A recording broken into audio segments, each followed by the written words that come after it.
Svenia, tu es là. Je suis là, Yannick. Super. Eh bien, plutôt que je ne te présente, le mieux, c'est que tu fasses toi-même ton introduction et que tu nous dises combien de casquettes tu as et ce qui nous vaut ta présence ce soir. Alors, j'ai arrêté de compter les casquettes que j'ai. Alors déjà, j'ai la chance d'être au board de EdTech France, qui est une association qui représente l'industrie de la EdTech, de tout ce qui est le numérique au service de l'éducation et de la formation en France. J'ai aussi créé l'Alliance EdTech européenne, où il y a 15 pays représentés. Donc, toutes les associations EdTech de ces 15 pays se rejoignent pour collaborer. Et j'ai aussi monté une boîte qui s'appelle LearnSpace, qui fait du conseil en innovation pédagogique et en transformation digitale pour des écoles, des grandes écoles et des universités d'entreprise. Donc, la vision de l'EdTech sur l'Europe, voire sur le monde, parce que je crois me souvenir que tu as fait un joli petit tour du monde aussi pour aller voir comment ça se passait dans les autres pays. Cette veille permanente sur ce qui bouge, eh bien, tu es une des mieux placées pour pouvoir nous en parler ce soir. Absolument, j'avais oublié de le dire. Encore une casquette que j'ai oubliée. Alors, une deuxième intervenante aussi ce soir que j'ai vraiment un grand plaisir d'avoir avec nous, c'est Alexia Borg. Alexia, es-tu en ligne? Je sais que la connexion n'était pas simple, mais j'espère pouvoir t'avoir avec nous. Voilà, mon micro était coupé. Mais oui, je suis là. Je suis là. Effectivement, j'ai des petits problèmes de connexion. Donc, j'espère ne pas être coupée pendant ce live. Mais je vais essayer de me présenter rapidement avant qu'un drame se passe. Écoutez, moi, je suis dirigeante de la société DLM News et Atoms Advisor. DLM News, c'est donc Digital Learning Management News. C'est un média spécialisé dans le digital learning et dans la EdTech et même Tech RH de façon un peu plus large, de plus en plus. Et ma société de conseil Atoms Advisor conseille les directeurs des ressources humaines, les responsables formation sur toute la partie, toute la chaîne de la transformation digitale de leur formation. Et donc, j'ai le plaisir aussi d'être journaliste pour quelques médias, notamment Challenge et BFM Business. Voilà. Alors, cette fenêtre ouverte au niveau de l'audiovisuel sur la tech te permet de voir passer beaucoup d'entreprises et d'être au courant de tout ce qui bouge dans les entreprises, les startups françaises, voire francophones, parce qu'il y en a peut-être des qui viennent aussi de l'étranger. Donc, tu vas pouvoir aussi nous apporter ce regard sur ces tendances que tu dois pouvoir observer. Oui, avec plaisir. Alors, nous avons un troisième invité. Ce troisième invité, il arrive de beaucoup plus loin et on est vraiment très, très, très heureux de l'avoir. C'est Raoul Rugamba. Alors, Raoul, es-tu là et peux-tu te présenter toi aussi? Merci beaucoup Yannick, c'est un plaisir d'être ici encore et de partager avec tout le monde. Salut, coucou tout le monde, je m'appelle Raoul Rugamba et je suis basé à Kigali au Rwanda et je suis fondateur d'une compagnie qui s'appelle Hobe Agency qui opère dans deux départements, le premier qui est l'EduTech et le deuxième c'est la production de l'événement. Et nous sommes des experts sur l'EduTech et sur les industries culturelles et créatives sur le continent africain. Merci beaucoup. Et alors, ce point de vue que tu vas pouvoir nous exposer sur comment ça se passe sur l'Afrique et peut-être aussi sur le Maghreb, parce qu'on sait qu'il y a un enjeu là, on est sur le village francophone. L'enjeu pour la EdTech et la francophonie, c'est vraiment quelque chose d'extrêmement important. L'Afrique, le Maghreb sont les plus grands utilisateurs à venir et de la langue française et de la EdTech, à condition qu'on arrive à rassembler tous les ingrédients. Alors, nous allons avoir aussi un quatrième invité, mais qui ne pouvait pas être en ligne, qui se balade entre Toronto et le sud des États-Unis, et il doit être en avion. Et on va voir au niveau de la régie si la vidéo de Osni est prête, parce que on pourrait commencer avec lui, mais d'abord, comme ça, je laisse le temps à la régie de pouvoir préparer cette vidéo. Nous avons une belle responsabilité, c'est de donner les résultats du vote du jury après les 19 pitchs que nous avons eus tout à l'heure. Ces 19 pitchs étaient absolument fameux. Ils ont montré la diversité qu'il y avait dans les approches des startups pour renouveler les usages du digital dans l'information. Alors, on va commencer par la troisième entreprise, celle qui est arrivée en place numéro 3, une entreprise qui travaille sur la réalité virtuelle et sur les usages dans l'immersion pour pouvoir réussir à donner aux ingénieurs pédagogiques, aux responsables de formation des outils pour produire des ressources de formation utilisant la réalité virtuelle. C'est Wixar, donc une entreprise du sud de la France qui se retrouve dans cette magnifique place de 3e et donc sur le podium.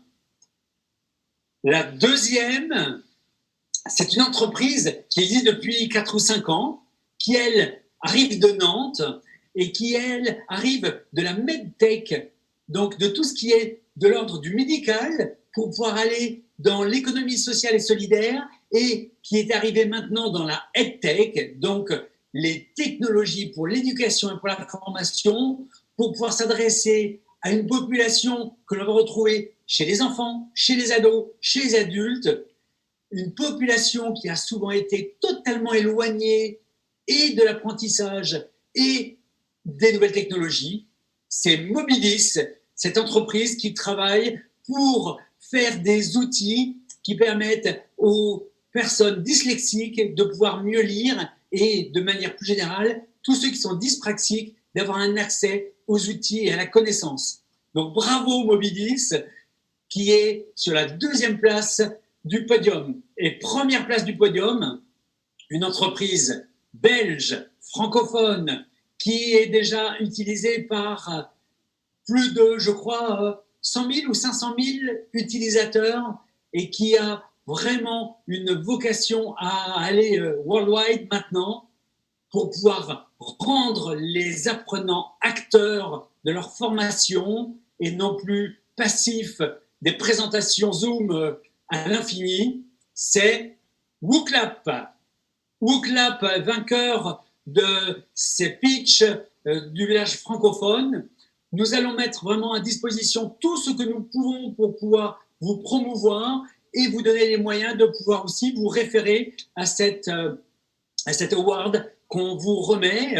WooClap choisit vraiment de manière très forte. Alors, il y a juste quelques petits points qui séparent WooClap, Mobilis et Wixar qui vraiment se sont dégagés des autres pitchers. Donc, encore une fois, bravo à vous trois, à ces 3 très belles entreprises qui ont un très très joli avenir, devant elles. Voilà, une remarque, un commentaire de la part de vous 3? De très belle boîte. Bravo à tous. Pour toi, qui connaît WooClap et qui sait aussi que c'est une entreprise qui est belge et pourtant qui travaille en France depuis très très longtemps. C'est une entreprise que tu as croisée aussi à l'international déjà dans leurs utilisations et dans leurs clients qui sont aussi bien des établissements d'enseignement supérieur que dans le primaire, que dans le secondaire, je crois. Absolument, et d'ailleurs, je sais qu'ils sont en pleine expansion internationale, donc voilà, ça commence à cartonner en Allemagne, au UK, ailleurs, donc vraiment une très très belle boîte avec un très fort potentiel de croissance à l'international. Alors, Alexia, qui est de retour avec nous parce qu'on t'a perdu un instant, un commentaire sur le fait que WooClap était vraiment le gagnant de cette séance de pitch. Alors, j'ai malheureusement pas entendu tout ce qui était entre les deux, mais pour répondre à ta question, non, ça ne m'étonne pas du tout. C'est parmi les plus innovateurs pour moi, sans vouloir prendre parti pris. Je ne peux pas prendre de parti pris, mais non, il y a aucune. Moi, je m'attendais quand même à ça et je suis plutôt très fière d'eux, donc c'est très bien. Ok, allez, on a un quart d'heure maintenant. Un quart d'heure pour pouvoir faire que chacun puisse aussi donner son point de vue sur où est-ce qu'on en est, comment ça se passe après cette crise du Covid et cette transformation, ce bouleversement de l'information. Raoul, ça se vit comment en Afrique? C'est comment qu'est-ce qu'on va pouvoir imaginer et est-ce qu'il y a encore une grande marche à franchir pour que la high-tech puisse être utilisée en Afrique? C'est quoi les enjeux aujourd'hui pour vous? Bien sûr, ça a été une surprise pour la plupart des gens et la technologie en éducation, ce n'était pas le point fort, notre point fort sur un peu partout, un peu beaucoup de pays sur le continent. Et quand la Covid est arrivée, tout le monde se recherchait, tout le monde trouvait des solutions. Et une des choses qui a sauvé la situation, si je peux dire, était Zoom. Mais ce n'est pas la meilleure des choses, la meilleure des solutions. Il faut aussi dire sur l'autre côté que la connexion n'est pas aussi pour tout le monde et les appareils l'électronique, tous les devices qui doivent accompagner ces innovations, ces technologies n'étaient pas pour tous. Donc, il faut trouver des alternatives qui sont innovantes, mais toutefois qui contribuent à une meilleure éducation et accès à l'information qui est primordiale pour une meilleure éducation. Est-ce que tu peux nous confirmer qu'en Afrique, dans la plupart des pays, le moyen pour aller toucher les apprenants, c'est le mobile, c'est le smartphone, beaucoup plus que l'ordinateur? Oui, tu as beaucoup de pénétration de mobile et d'accès à l'Internet beaucoup mieux qu'il y a des années, l'année passée, l'année d'avant. Donc, le mobile est le cœur de tout ça. Et ça doit être primordial. Est-ce que tu peux nous confirmer aussi qu'il y a de nombreux talents, de nombreuses jeunes pousses africaines qui travaillent sur la high-tech, qui peuvent aussi bénéficier de l'aide que l'on peut apporter pour le déploiement de ces entreprises, que vous n'êtes pas simplement en attente de solutions qui viendraient de l'Europe, de la France, mais que vous avez aussi tout un tas d'entrepreneurs qui sont en train de travailler, de développer des entreprises, des solutions en connaissant très bien le marché africain. Voilà, donc c'est ça, c'est même un des trucs qu'on est en train de travailler dessus, c'est que le talent est là, les solutions sont là, ils comprennent le marché, les solutions bien designées pour le marché. Et là, ce qu'on est en train de faire, c'est trouver des nouvelles formes, des modalités de financement qui peuvent aider à ce que ces solutions se déploient et se mettent sur une grande étendue du marché ou bien plusieurs pays sur le continent. Donc, ce qui est du talent et ce qui est des solutions et comprendre le marché, ce n'est plus un souci sur le continent, mais l'expansion de la chose, l'implémentation de la solution et encore le changement d'échelle, toujours le fameux changement d'échelle pour les entreprises. Alors, Svenja, toi, de ton regard sur l'Europe et sur cette alliance tech, qu'est-ce que tu peux nous dire? Comment les choses bougent et c'est quoi les défis auxquels nous sommes confrontés? Alors, en Europe, le plus grand défi, je dirais, c'est la différence de marché. On a 28 marchés très, très différents à adresser. Et donc, pour nos entreprises, pour nos startups, c'est extrêmement difficile de passer de la France à l'Allemagne, de l'Allemagne à l'Espagne, parce qu'on a des cultures très différentes, des contextes très différents. Il ne faut pas oublier le rôle du contexte dans tout ce qui est éducatif. On ne peut pas juste copier-coller comme ça des solutions. Il faut s'adapter au contexte et ça requiert pas mal de temps, pas mal de travail. Et c'est vrai que l'Europe, pour ça, c'est un marché qui est compliqué. Donc, avec l'Alliance européenne, on essaye de faire en sorte qu'il y ait de l'interopérabilité qui se crée pour que ce soit plus facile, que les marchés soient plus accessibles et surtout qu'on perçoivent l'Europe comme un marché, parce que pour l'instant, l'Europe, c'est 28 marchés différents. Et si on veut rentrer dans la compétition avec les US et la Chine qui récupèrent donc tous les investissements en ce moment, il faut créer cette interopérabilité-là, il faut créer son marché européen. Et voilà, donc on est en train de lobbyer pour ça et de faire en sorte que ce marché-là soit plus accessible, tout simplement. Et alors, en France, il y a entre au moins déjà 320 entreprises EdTech qui sont adhérentes de EdTech France, mais on peut imaginer qu'il y a à peu près 400, 500 entreprises qui travaillent dans la high-tech. On a donc une fragmentation qui est absolument énorme de la part des entreprises qui travaillent sur ces solutions. Est-ce que c'est la même situation dans les autres pays européens? Est-ce que l'on a la même dispersion? Oui, ça dépend des pays. Au UK, par exemple, en Angleterre, là, oui, clairement. Dans les autres pays, pas tout à fait. C'est vrai que la France est très, très spécifique là-dessus. On a un nombre de startups énorme, donc une fragmentation énorme. On ne trouve pas ce nombre-là en Allemagne, quoi. En Allemagne, il doit y avoir 100, 150 startups. Pareil pour l'Espagne. L'Italie, encore moins, il doit y en avoir que 50.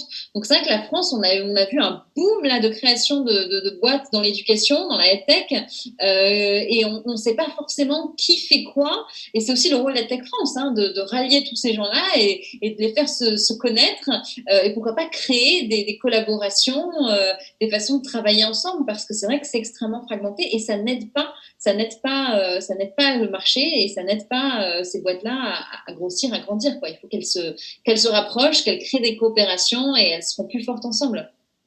Surtout par rapport à l'attente qu'il peut y avoir, encore une fois, en termes de francophonie, parce que lorsque l'on parle de la France, ce ne sera qu'un petit pousset au milieu de tous les autres utilisateurs francophones qui seront dans le monde dans les 10 à 15 années qui viennent, puisque le français sera la première langue parlée au monde, a priori, dans les 15 ans à venir. Donc, l'attente est très, très, très grande et cette consolidation de la filière est un défi que nous avons tous à relever. Alors, j'ai envie aussi de demander à Alexia, pour toi, de ton point de vue, dans ce que tu vois passer avec l'ensemble des innovations, qu'est-ce qui te marque? Qu'est-ce qui est le plus intéressant dans les transformations des offres qui sont actuellement en cours? Alors, il y a quand même plusieurs constats que je fais et ça va bien au-delà du marché des startups de l'high-tech. C'est-à-dire que depuis la Covid, tout le monde s'est rendu compte que le digital était the place to be, c'était là où il fallait être pour à la fois se reconvertir dans sa profession, mais peut-être faire du business.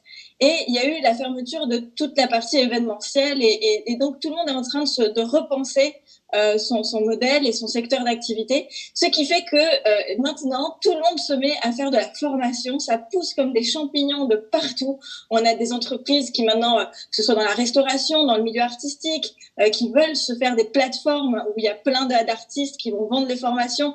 Enfin, il y a énormément de choses. Donc, alors, à la fois, c'est peut-être très bien pour le grand public, dans un marché B2C, pourquoi pas. Mais déjà, dans le B2B, je trouve que c'est extrêmement riche. Aujourd'hui, le Digital Learning Manager ne sait plus où donner de la tête, parce qu'à chaque fois, il y a une solution qui arrive qui va paraître meilleure qu'une autre. On dirait que tout s'accélère, tout va très vite. Et finalement, les startups qui étaient des startups il y a 5-10 ans, qui aujourd'hui ont pris beaucoup plus de maturité et beaucoup plus de potentiel aussi par rapport aux fonctionnalités qu'elles ont pu ajouter avec l'expérience, se voient un peu être has-been à côté des nouveaux entrants qui viennent avec la solution un peu miracle.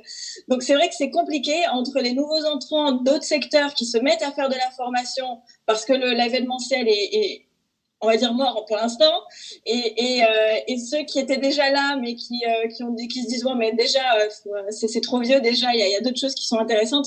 Donc c'est compliqué, il va falloir mettre de l'ordre, il va falloir que moi ce que j'invite c'est les entreprises, les startups à travailler en meute, c'est-à-dire travailler en groupe, de se concerter et de travailler vraiment voilà, en partenariat les unes avec les autres pour avancer ensemble. Parce que si elles pensent toutes essayer de choper le plus gros poisson, ça va être compliqué. Et le village francophone est bien exactement cette illustration et le partenariat entre EdTech France et ce village francophone, c'est vraiment cette illustration de la meute, puisque aller se retrouver, aller ensemble pour pouvoir se montrer, pour pouvoir établir les connexions, parce que si on veut travailler ensemble, il faut d'abord se connaître, et si on veut aller sur des nouveaux marchés, il faut vraiment montrer combien il y a de talent, combien il y a d'innovation parmi tous les entrepreneurs. Alors, moi, j'ai envie, pour pouvoir conclure, puisqu'on est toujours dans cette course contre la montre, sur une prise de position qui est, on parle de la tech, on parle de la techno, et on parle toujours de ces innovations qui viennent bousculer l'offre, amener des outils, des plateformes qui sont différentes. Et pourtant, après ce qui vient de se passer, après cette accélération où comme on le disait tous tout de suite, la formation a été mise vraiment au centre des préoccupations des citoyens, puisque cette formation tout au long de la vie nous oblige à en permanence aller renouveler notre flux de compétences.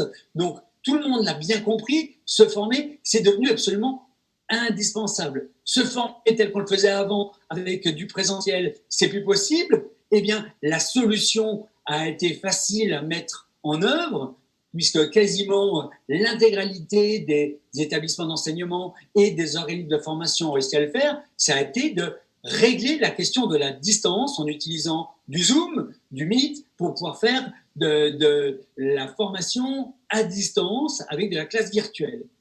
Pourtant, est-ce qu'en utilisant ça, on utilise le meilleur du digital et on utilise ce que va pouvoir nous apporter le digital learning? Est-ce que l'on répond aux vrais besoins des apprenants? Non, évidemment non. Et ce ne sont pas simplement des solutions techniques qui vont permettre d'avancer. Là où se passe la vraie grande révolution en profondeur en ce moment, ce sont les changements de posture pédagogique, de méthode pédagogique qui, elles, amènent l'ensemble des équipes d'enseignants, de formateurs, des organismes de formation à réinventer la manière de former. On n'est plus dans du descendant, on n'est plus dans quelque chose qui est subi, on est dans des dispositifs dans lesquels on va rendre les apprenants acteurs de leur formation. Et une fois qu'on a dit ça, là, on va pouvoir aller utiliser de la réalité virtuelle ou de la réalité augmentée, immersive, pour pouvoir plonger les apprenants en situation de s'entraîner, en situation pour pouvoir répéter des gestes, acquérir des nouvelles compétences qui ne passent pas par la mémorisation, mais qui passent directement par le corps, directement au niveau du cerveau, sans être au niveau conceptuel. C'est de la pédagogie par projet que l'on va mettre, et on a eu plusieurs entreprises qui nous l'ont proposé tout à l'heure dans les pitchs, c'est-à-dire en donnant du sens, en plongeant les apprenants en situation où ils vont apprendre en faisant le fameux learning by doing, qui est absolument fondamental pour pouvoir faire le transfert entre ce que l'on apprend, les savoirs, et ce que l'on met en œuvre dans l'entreprise, dans son parcours, que l'on arrive à maîtriser. Mais c'est aussi tout l'apport de l'IA, de l'intelligence artificielle, qui va nous apporter les outils, les algorithmes qui vont permettre, tels que plusieurs l'ont présenté tout à l'heure, Evidence B par exemple, les moyens de faire de l'adaptive learning, c'est-à-dire d'amener les éléments en fonction de ses besoins au moment où il faut et de faciliter la compréhension, l'absorption de ces savoirs.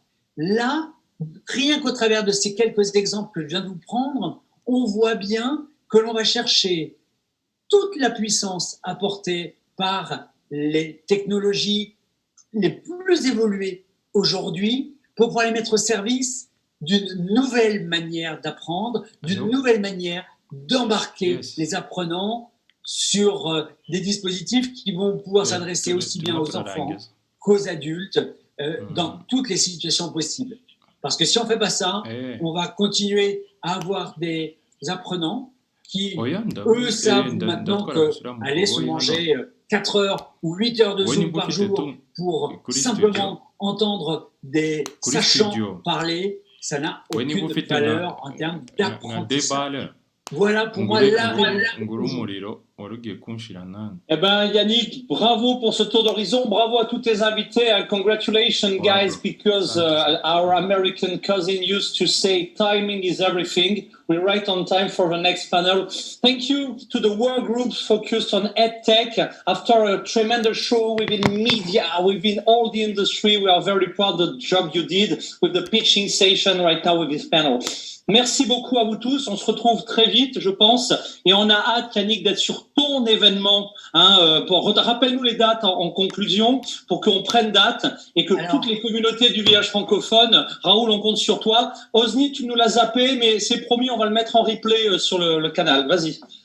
La EdTech, ça va vraiment bouger cette année en 2021. Ça va bouger d'abord de manière virtuelle avec Learning Technology qui aura lieu LTDX le 20 et 21 juin ou 21-22 juin, je ne sais plus exactement, avec vraiment tout le tour d'horizon des startups et des entreprises françaises, et aussi le Learning Show le 11 et le 12 octobre pour pouvoir tous se retrouver. On y sera en tout cas avec tous les collectifs et toutes les communautés du village francophone. Thank you guys, on se retrouve tout de suite pour le panel. Eh bien, pour moi, il est très très important, grand fan de comics et de bande dessinée.